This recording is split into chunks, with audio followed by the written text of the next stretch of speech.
여러분, 지금 하고 있는 사업, 경쟁자가 누구입니까? 같은 제품을 파는 옆집 회사? 비슷한 서비스를 하는 스타트업?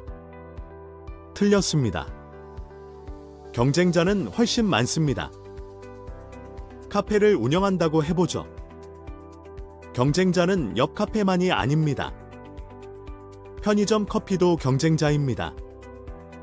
집에서 내려 마시는 캡슐 커피도 경쟁자입니다. 심지어 커피를 끊게 만드는 건강 음료도 경쟁자입니다. 심지어 새로 생기는 카페 프랜차이즈도, 커피 원두를 납품하는 공급업체도, 단골 고객이 옮겨가는 것도 전부 위협입니다. 사업에서의 경쟁은 생각보다 훨씬 넓고 훨씬 다층적입니다. 수익을 갉아먹는 요소들이죠. 1979년 하버드 경영대학원의 마이클 포터 교수가 이 복잡한 경쟁 구도를 단 5가지 힘으로 정리했습니다. 그리고 40년이 지난 지금도 전 세계 경영대학원과 컨설팅 현장에서 가장 많이 쓰이는 도구로 남아 있습니다. 오늘 그 5가지를 여러분 사업에 바로 쓸 수 있게 설명드리겠습니다. 수익을 지키는 법을 배우게 될 겁니다. 포터가 던진 질문은 하나였습니다. 왜 어떤 산업은 돈을 잘 버는데 어떤 산업은 열심히 해도 돈을 못 버는가? 여러분 주변을 보면 알 수 있습니다. 제약 산업, 소프트웨어 산업은 마진이 굉장히 높습니다. 반면 항공사, 식당, 건설업은 아무리 열심히 해도 마진이 박합니다. 왜 이런 차이가 생길까요? 포터의 답은 이겁니다. 산업 구조가 다르기 때문입니다. 개별 기업의 노력보다 산업 자체가 중요하죠. 그리고 그 구조를 결정하는 것이 바로 5가지 경쟁 압력, 오늘 배울 5 포어시즈입니다. 수익의 향방을 결정하죠. 비유를 하나 들겠습니다. 산업을 욕조라고 생각해 보세요. 욕조에 물이 차 있으면 그게 바로 산업의 수익입니다. 그런데 이 욕조에는 구멍이 5개 있습니다. 신규 진입자, 대체제, 공급자, 구매자, 기존 경쟁자라는 구멍이죠. 이 5구멍이 크면 클수록 욕조에 물이 빠져나갑니다.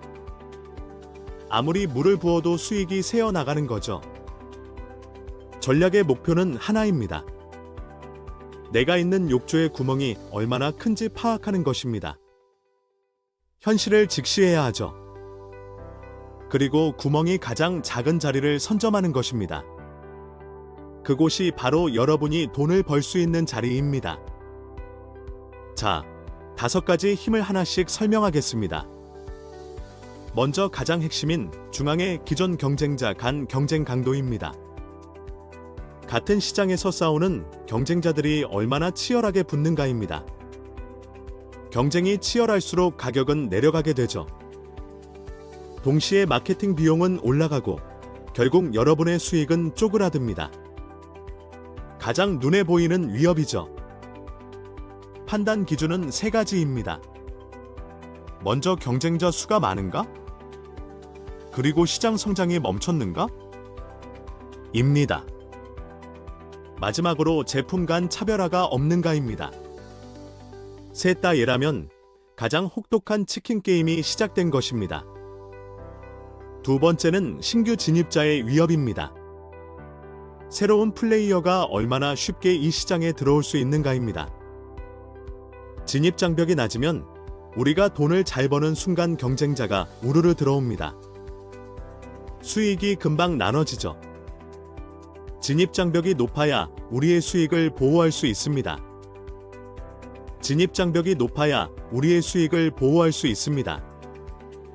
특허, 규제, 막대한 초기 자본 같은 것들이죠. 세 번째는 대체제의 위협입니다. 우리 제품을 아예 다른 방식으로 대체할 수 있는가입니다. 여기서 실수를 많이 하죠. 택시의 대체제는 버스만이 아닙니다. 카카오티도, 전동 킥보드도, 심지어 재택근무도 대체제가 될 수 있습니다. 대체제가 강력하면 우리가 가격을 올리는데 분명한 한계가 생깁니다. 고객이 떠나버리기 때문이죠. 네 번째는 공급자 교섭력입니다. 원자재나 서비스를 공급하는 업체가 얼마나 강한 힘을 가졌는가입니다. 공급자가 몇 없으면 가격을 올려도 우리는 받아들일 수밖에 없습니다. 원가는 올라가고 마진은 줄어들죠. 반대로 공급자가 많고 전환이 쉬우면 우리가 협상 주도권을 갖습니다. 공급망 관리가 중요한 이유입니다. 마지막 다섯 번째는 구매자 교섭력입니다. 우리 고객이 얼마나 강한 협상력을 갖는가입니다. 고객이 몇 안 되거나 구매 규모가 크면 가격을 후려칩니다. 다른 곳으로 옮기기 쉬워도 고객이 갑이 되죠. 반대로 고객이 분산되어 있고 우리 제품을 떠나기 힘들다면, 즉 전환 비용이 높으면 우리가 주도권을 줍니다. 결론입니다. 이 다섯 가지 힘이 약하면 약할수록 그 산업은 수익이 높습니다. 구조가 돈을 벌어주는 거죠. 반대로 다섯 힘이 강하면 아무리 열심히 해도 수익이 박합니다. 보호받는 포지션을 찾는 것이 전략의 핵심입니다. 실제 사례를 보죠. 삼성 반도체 메모리 사업입니다. 신규 진입자 위협? 매우 낮습니다. 진입 장벽이 엄청나죠. TSMC나 삼성 같은 곳만 가능한 초대형 설비 투자가 필요합니다. 대체제도 거의 없고 경쟁도 안정적이죠. 결과적으로 메모리 반도체는 마진이 아주 높습니다. 산업 구조 자체가 돈을 잘 벌게 되어 있는 사업입니다. 반면 삼성 스마트폰을 볼까요? 신규 진입자 위협이 높습니다. 중국 업체들이 쏟아져 들어오고 있죠. 애플부터 중국 브랜드까지 경쟁이 피 터집니다. 소비자들은 쉽게 다른 폰으로 옮겨갑니다. 교섭력이 높죠. 같은 삼성 안에서도 사업 구조가 다르기 때문에 수익성이 다릅니다. 이것이 포터가 말한 구조의 힘입니다. 쿠팡은 어떨까요? 쿠팡은 전략적으로 구매자 교섭력을 낮추기 위해 로켓 배송에 수조 원을 쏟았습니다. 내일 아침에 받을 수 있는 건 쿠팡뿐이라는 인식을 심었죠. 이게 바로 강력한 전환 비용이 된 것입니다. 쿠팡을 떠나면 이 혜택을 포기해야 하니 고객의 힘이 약해집니다. 오포어시즈를 완벽히 이해하고 이용한 사례죠. 자, 이제 여러분 사업에 적용해 봅시다. 각 힘마다 딱 하나씩만 스스로 물어보세요.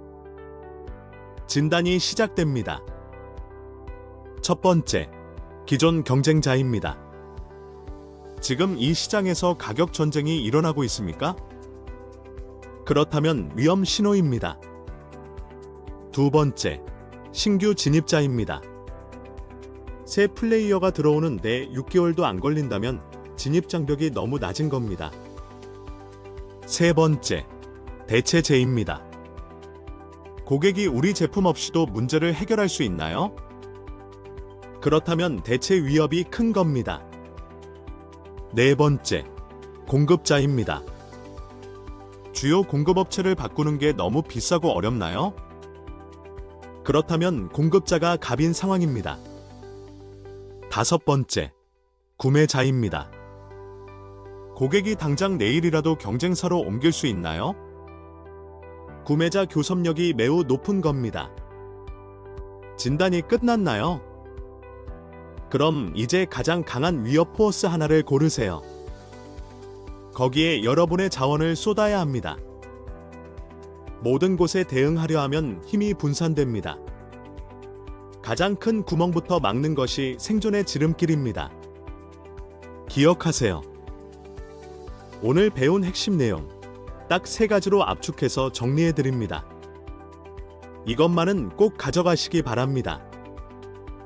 첫째, 경쟁자는 같은 제품을 파는 회사만이 아닙니다. 신규 진입자부터 구매자까지 전부 경쟁 압력입니다. 경쟁 구도를 좁게 보지 마세요. 수익을 갉아먹는 진짜 범인은 여러분의 뒤에 숨어 있을 수 있습니다. 둘째, 산업 구조가 수익성을 결정합니다. 내가 얼마나 열심히 하느냐보다 어디서 싸우느냐가 더 중요합니다. 구멍이 숭숭 뚫린 욕조에서 물을 채우려고 고생하지 마세요. 구조 자체를 분석하고 유리한 곳으로 가야 합니다. 셋째, 가장 큰 위협 포어스에 전략 자원을 집중하세요. 5가지를 동시에 다 막으려 하면 무너집니다. 먼저 진단하고 가장 위험한 구멍을 선택해서 거기에 집중하세요. 그것이 진정한 전략가의 자세입니다. 포터가 말했습니다. 전략의 본질은 경쟁에서 이기는 것이 아니다. 경쟁 자체를 피하는 것이다. 라고요. 포어 시즈를 알면 싸우지 않아도 되는 자리가 보입니다. 다음은 경쟁 없는 시장, 블루오션 전략을 다루겠습니다. 박사님들의 성공적인 경영을 응원합니다. 구독과 좋아요 부탁드립니다. 감사합니다.